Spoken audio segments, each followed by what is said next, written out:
Si piensas en un himno que pudieras cantar hoy, 1 de enero, ¿cuál sería? Nancy DeMoss de Wolgemuth nos trae una historia que tuvo lugar un día de Año Nuevo. El 1 de enero de 1773 fue un viernes y una pequeña congregación en un pequeño poblado como a 63 kilómetros al norte de Londres, Inglaterra, se reunió para el servicio de Año Nuevo. Durante ese servicio, el pastor les presentó un himno que él había escrito especialmente para la ocasión. El título que le dio en ese día no es particularmente memorable. Lo llamó Revisión de la Fe y Esperanza. ¿Habrá alguien que nos escucha que encuentra ese título familiar?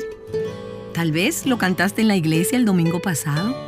La letra se ha mantenido a través de los años y se ha convertido en probablemente uno de los himnos más conocidos en el mundo. Hoy lo conocemos con un título diferente que corresponde a su primera línea. Sublime gracia del Señor. Sublime gracia del Señor que a un infeliz salvó. Fui ciego, mas hoy veo yo, perdido, y Él me halló.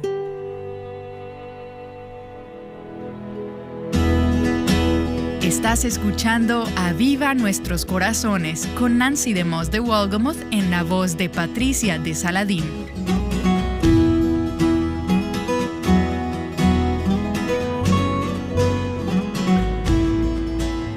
Quizá tú has pensado, todos pecamos un poco, pero la mayoría de personas son buenas por naturaleza, o los pequeños pecados no merecen condenación. Hoy, en este día de Año Nuevo, Nancy nos ayudará a evaluar esa forma de pensar y nos recordará que la gracia de Dios nunca te parecerá verdaderamente sublime si no te has visto a ti misma como una infeliz, perdida y ciega. Este es el primer mensaje en la serie titulada Sublime Gracia. El pastor que escribió este himno para su congregación para el servicio de Año Nuevo ¿quién fue? John Newton. Y la letra era una autobiografía. Es el testimonio personal, la travesía espiritual del hombre que lo escribió.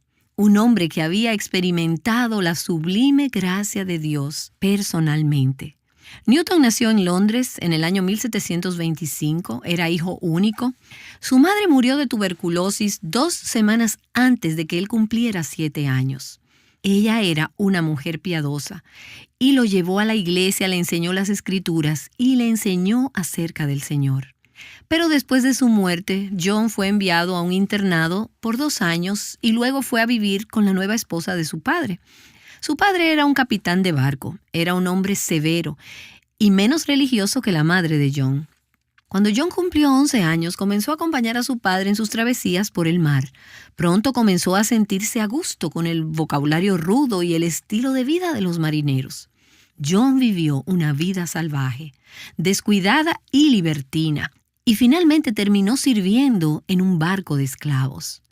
Él no se llevaba bien con algunos miembros de la tripulación, por lo que lo abandonaron en el oeste de África con un traficante de esclavos, donde terminó en una situación de abuso cruel, siendo él mismo tratado como un esclavo. Finalmente, el padre de John envió a un amigo a rescatarlo en un barco de carga llamado el Greyhound. En el viaje a casa, el Greyhound se encontró en una terrible tormenta lejos de la costa de Irlanda, en la que el barco apenas sobrevivió. Y cuando se había perdido toda esperanza, en un momento de desesperación, John Newton clamó: «Señor, ten misericordia de nosotros». Ahora, él era un marinero mal hablado y malo, a quien no le importaba nada acerca de Dios. Pero años antes, él había oído acerca del Señor en el regazo de su madre. «Señor, ten misericordia de nosotros». Cuando él clamó, aparentemente algo de la carga se movió y tapó el agujero del barco por donde se había estado metiendo el agua. La tormenta finalmente disminuyó y todos los que iban a bordo sobrevivieron. Ese día, en marzo de 1748, fue un momento crucial en la vida de John Newton. No fue el día en que él se convirtió, pero fue el principio de un proceso, de una progresión que lo llevó a ese punto. En ese tiempo él tenía 22 años y comenzó una travesía que lo llevaría a convertirse a Cristo y en una transformación gradual de su vida durante la próxima década. Ahora bien, nos gustan los testimonios y las historias que son prolijas y ordenadas. Dios te salva y todo se arregla. Y tú renuncias a todo aquello en lo cual nunca debiste involucrarte. Pero no fue así con John Newton y en ocasiones tampoco es así con nosotras. Él no renunció inmediatamente al tráfico de esclavos, por varias razones. Creo que una de ellas es que la esclavitud era una práctica ampliamente aceptada en el siglo XVIII. Todo el mundo pensaba que estaba bien. La conciencia pública no se había dado cuenta aún de la maldad, de la perversidad de la esclavitud. Y después de este punto, John de hecho se convirtió en el capitán de un barco de esclavos. La manera en que yo siempre había oído esta historia es que él era capitán de un barco de esclavos y luego fue salvo y luego escribió Sublime Gracia y punto. Fin de la historia. Sin embargo, no sucedió en ese orden. John conoció a Jesús como su Salvador y mientras estaba en el proceso de transformar su mente, se convirtió en el capitán del barco. Bueno, y comenzó a insistir por un trato más humano para los esclavos. Finalmente, debido a una enfermedad, digamos que fue la mano de Dios obrando, tuvo que dejar ese negocio, el tráfico de esclavos. Y con el tiempo, la gracia de Dios comenzó a abrir sus ojos a la maldad de la esclavitud. Y él comenzó a hablar y a exponer la verdad y las perversidades del tráfico de esclavos. Como creyente relativamente joven, Newton fue influenciado por gente como John Wesley y George Whitefield. Ellos lo influenciaron, le enseñaron, aprendió doctrina y finalmente se convirtió en el pastor de una pequeña iglesia en la población de Olney, donde sirvió por 15 años antes de irse a Londres a pastorear una iglesia por 28 años hasta su muerte en el año 1807. En el mismo año en que murió, William Wilberforce logró pasar un proyecto de ley en el Parlamento que abolía la esclavitud a través de todo el Imperio Británico. Años antes, Newton había convencido a Wilberforce a quedarse en la política cuando Wilberforce quería tirar la toalla y salir de ese ambiente. Newton había alentado a Wilberforce en su lucha contra el tráfico de esclavos, lo había apoyado en eso. Así es que Newton tuvo parte, el que había sido antes un traficante de esclavos y capitán de un barco de esclavos, de hecho terminó influenciando a Wilberforce, que fue uno de los que tenazmente perseveró hasta que fue aprobada la ley que prohibía la esclavitud en el Imperio Británico. Más adelante en su vida, John Newton escribió: «Esto siempre será objeto de una humillante reflexión para mí, que yo era un activo instrumento en un negocio en el cual ahora mi corazón se estremece». ¿Habrá algo en tu vida que puedas describir de manera parecida, un tema de reflexión humillante, por el cual ahora tu corazón se estremece con solo pensar en lo que hiciste? Tal vez fue en el área de la inmoralidad, la perversión, la pornografía, un aborto. Tal vez promoviste el aborto para los demás. Quiero decir, solo considera lo que pueda hacer. Y luego conoces a Jesús y has dejado esa vida atrás.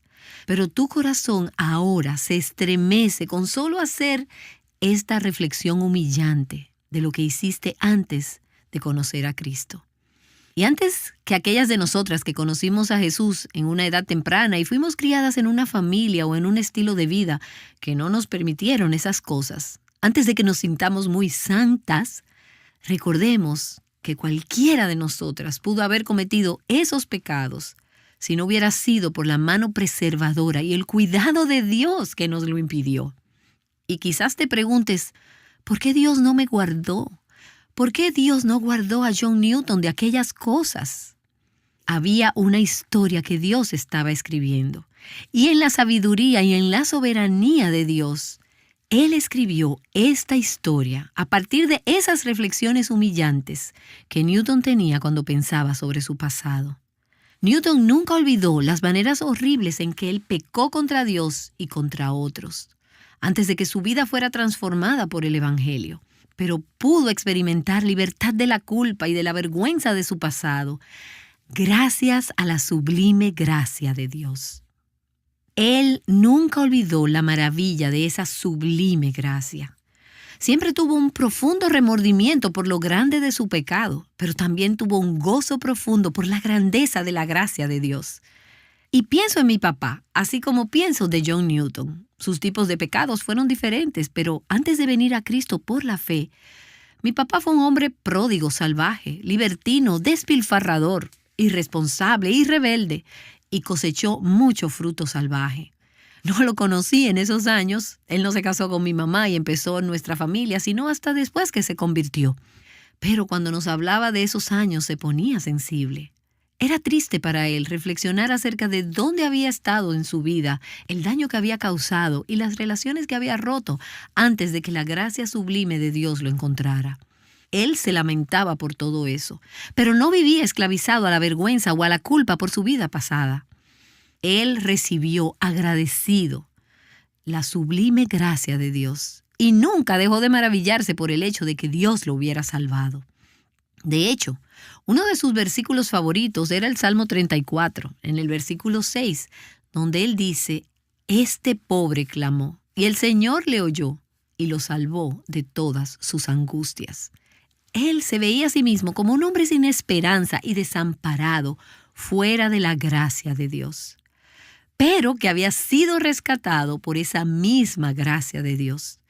Mi padre no era un hombre muy emotivo, pero una de las veces en que sabías que verías lágrimas en sus ojos era cuando hablaba y volvía a contar esa historia de cómo Cristo lo había encontrado y de cómo Cristo lo había salvado años antes. Y era algo tan tierno y sensible para él que no podía dejar de asombrarse de que Dios lo hubiese salvado. Ahora, algunas de nosotras no hemos conocido otra cosa que la sublime gracia de Dios. Nunca escuché ninguna otra cosa que el Evangelio desde que estaba, en el vientre de mi mamá. De verdad, he asistido a la iglesia desde los 9 meses antes de nacer. Así que es fácil para nosotras olvidar o no tener una comprensión consciente de cuánto nos ha librado Dios. Aunque de dónde nos ha librado no es de actos o de pecados tan horribles que pudiéramos haber cometido, o como los que otros han cometido. No, es de ese corazón que estaba en contra de Dios y que era rebelde en contra de Dios y quería hacer las cosas a su manera, y eso ya de por sí merecía la ira y el juicio de Dios. De eso Dios me salvó a los 4 años de edad, y es de eso que Él te salvó a la edad que haya sido. Y no quiero nunca olvidarme de ello. No quiero nunca perder ese sentido de asombro ante el hecho de que Dios me haya salvado. La grandeza de mi pecado y la grandeza de la gracia de Dios. Así que en esa primera estrofa, él habla de la gracia de Dios. Ese sonido dulce de la gracia que a un infeliz salvó. Salvó a un pecador como yo.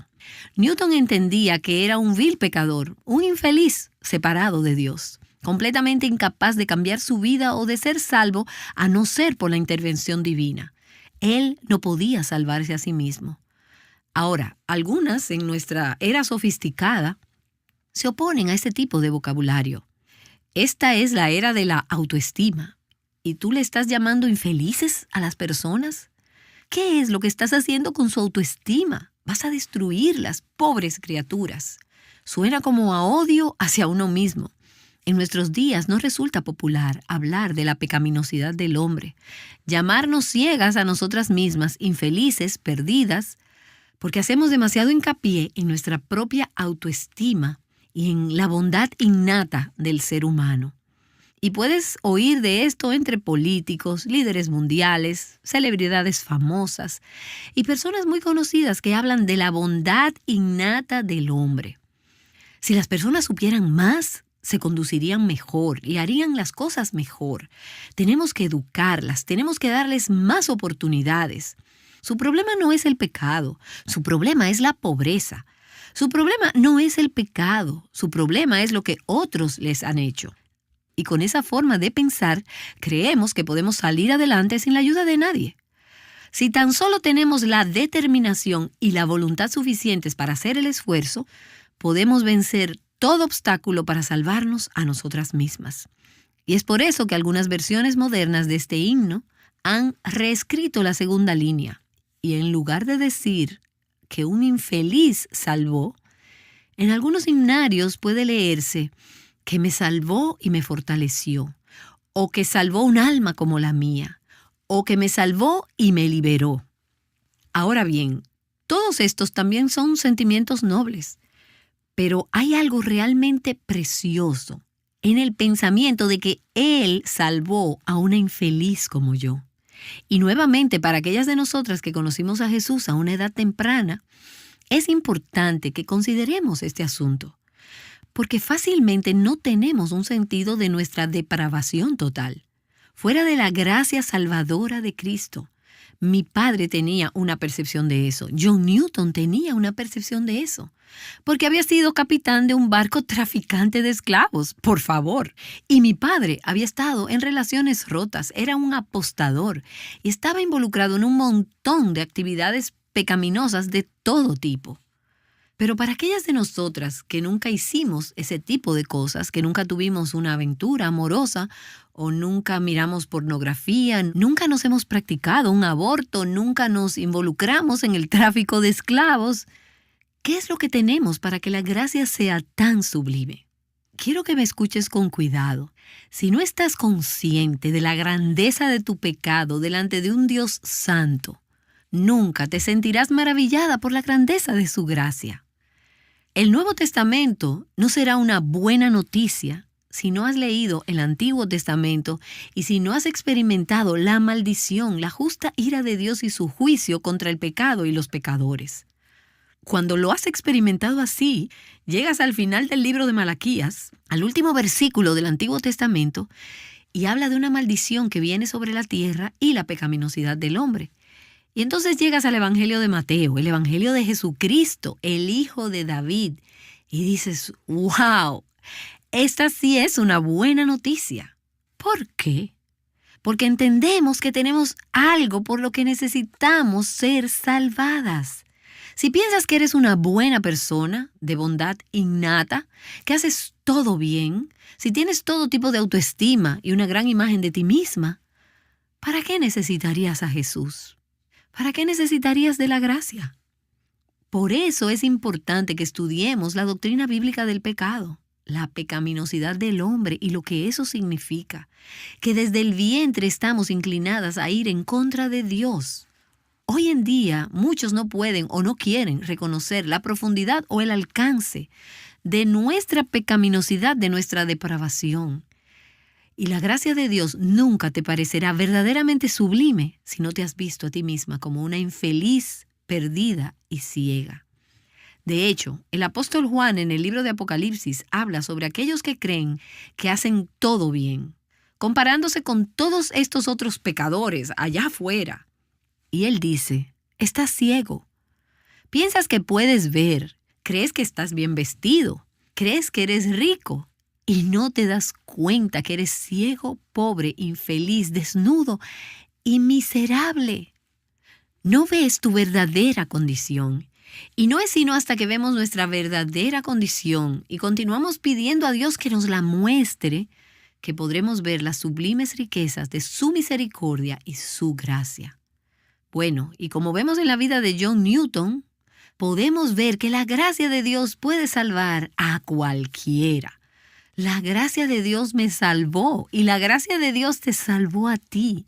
Nunca hubiésemos sido salvadas, nunca hubiésemos querido conocer a Dios, nunca hubiésemos venido a Él, nunca hubiésemos clamado a Él por misericordia, nunca nos hubiésemos arrepentido de nuestros pecados, nunca hubiésemos puesto nuestra fe en Cristo si Dios no nos hubiera alcanzado para acercarnos a Él, si Él no nos hubiera llamado a salir del reino de las tinieblas al reino de la luz, si Él no hubiese tomado la iniciativa y nos hubiera otorgado su gracia, nunca hubiéramos creído. Esa es la sublime gracia. La gracia de Dios puede salvarme y puede salvarte a ti. Y la gracia de Dios puede salvar a ese hijo, o a esa hija, a esa pareja, ese padre, ese compañero de trabajo, ese vecino, ese amigo que parece tan perdido. No sé por qué decimos cosas como, esa persona está verdaderamente perdida. Escucha, si no tienes a Jesús, estás verdaderamente perdida. sea que te sientes en la primera fila de la iglesia cada domingo o que estés emborrachándote en algún bar del vecindario. Estás verdaderamente perdida si no tienes a Jesús. La gracia de Dios puede salvar a cualquiera. Y hay otro himno de Newton, y no es tan conocido, pero es uno muy hermoso. También está publicado en ese himnario, en el himnario de Olney, donde Sublime Gracia se publicó por primera vez. Permíteme leerlo. Las palabras son un poco antiguas, arcaicas, y tienes que escucharlas con mucho cuidado. Si no entiendes algo o si estás escuchando esta emisión por primera vez, te animo a que vayas a vivanuestroscorazones.com y leas las palabras en la transcripción de hoy, para que puedas meditar en ellas. Es un testimonio hermoso de John Newton que habla del poder de Dios para salvar a cualquiera. Él dice: por mucho tiempo me deleité en la maldad, imperturbable ante la vergüenza o el temor, hasta que un nuevo objeto impactó mi vista y detuvo mi feroz carrera. ¿Y cuál era esta carrera feroz? El tráfico de esclavos. Él nunca hubiera podido detenerse y él se deleitaba en la maldad hasta que algo impactó su vista y lo detuvo de su feroz carrera. ¿Qué era esa nueva vista? ¿Cuál fue ese nuevo objeto que impactó su vista? Él dijo: vi a alguien colgado en un madero, en agonía y ensangrentado, que fijó su mirada lánguida sobre mí mientras me paraba cerca de su cruz.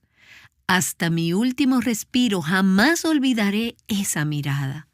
Parecía acusarme de su muerte, aunque no habló ni una palabra. Mi conciencia sintió y cayó bajo la culpa y me sumió en la desesperación. Vi que mis pecados habían sido salpicados por su sangre y habían ayudado a clavarlo allí. Y yo no sabía lo que había hecho, pero ahora mis lágrimas son en vano.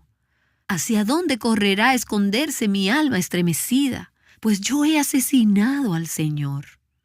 Me miró nuevamente y sus ojos dijeron: te perdono libremente. Esta sangre tu rescate pagó. Moriré, así tú puedes vivir. Así, aunque su muerte exhibió mi pecado en sus tonos más oscuros, tan grande es el misterio de la gracia que sella también mi perdón. ¿Ves? Su muerte despliega, expone la maldad de mi pecado, pero también muestra la grandeza de su gracia y sella mi perdón. Y luego, en la última estrofa, él escribió: con grato dolor y lúgubre alegría, mi espíritu está ahora lleno. Y piensa en eso, grato dolor. Estoy triste por mis pecados, pero estoy agradecida por su gracia. Y en esta lúgubre alegría, estoy gozosa por su gracia, pero afligida por cuánto le costó a él. Tal vida destruí y ahora vivimos por aquel que asesinamos. ¿Puedes ver el testimonio ahí? En realidad, ese testimonio pudiera ser el de cualquiera de nosotras.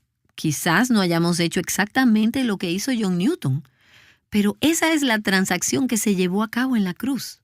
Al darme cuenta que fue mi pecado que lo puso ahí. Eso podría llevarnos a la desesperación. Si Él no nos mirara y dijera: esto es por ti, mi sangre es derramada por muchos, por ti, para remisión, para el perdón de pecados. Y nos afligimos de haber destruido tal vida. Y sin embargo tenemos este gozo de que vivimos por aquel que asesinamos. Cuando John Newton tenía 82 años de edad, tan solo unos meses antes de morir, le dijo a un amigo estas palabras famosas: casi nada queda de mi memoria, pero recuerdo dos cosas: que soy un gran pecador y que Cristo es un gran Salvador. Y esas son dos cosas que vas a querer recordar cuando llegues al final de tu vida. Nunca querrás olvidar, y yo nunca quisiera olvidar, que soy una gran pecadora. Pero tampoco quisiera olvidar que Cristo es un gran Salvador. Si pierdes la cordura y pierdes la memoria y te olvidas de todo lo demás, pídele a Dios que te ayude a recordar esas dos cosas. Hace algunos años tuve la oportunidad de visitar la población de Olney en Inglaterra, casi a 63 kilómetros al sur de Londres, donde John Newton escribió Sublime Gracia. Fue una experiencia conmovedora visitar la tumba de Newton en el cementerio detrás de la iglesia, en un rincón cerca de una pared de piedra. Y hay un epitafio tallado atrás de la piedra. Newton mismo escribió esas palabras, y esto es lo que dice: John Newton, clérigo, alguna vez un impío y libertino, un siervo de esclavos en África, que por la abundante gracia de nuestro Señor y Salvador Jesucristo fue preservado, restaurado, perdonado y escogido para predicar la fe que Él tanto había trabajado para destruir. Sublime gracia.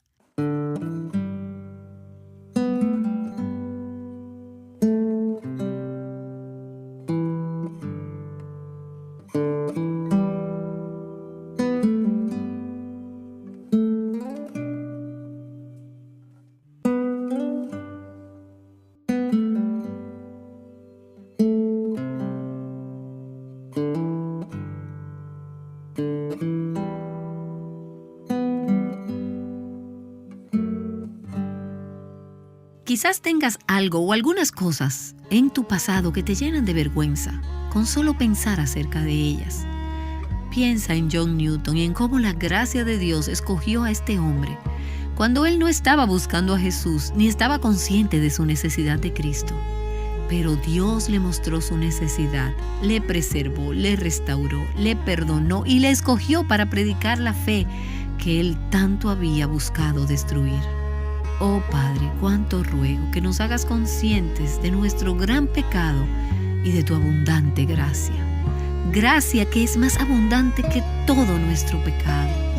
Te lo ruego en el nombre de Cristo. Amén.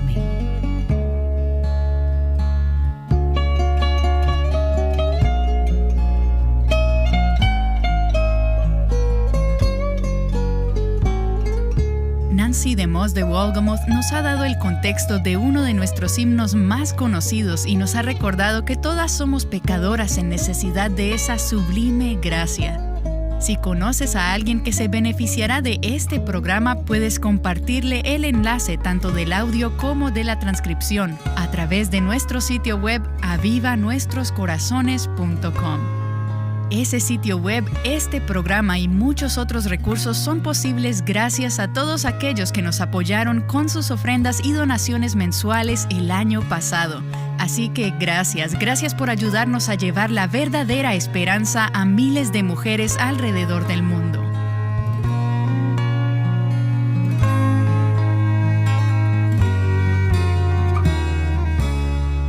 Mañana Nancy estará de regreso para revelarnos más del trasfondo del himno Sublime Gracia, pero más importante aún, te ayudará a ver si tú estás experimentando esa gracia por ti misma. No te pierdas ese próximo programa aquí en Aviva Nuestros Corazones.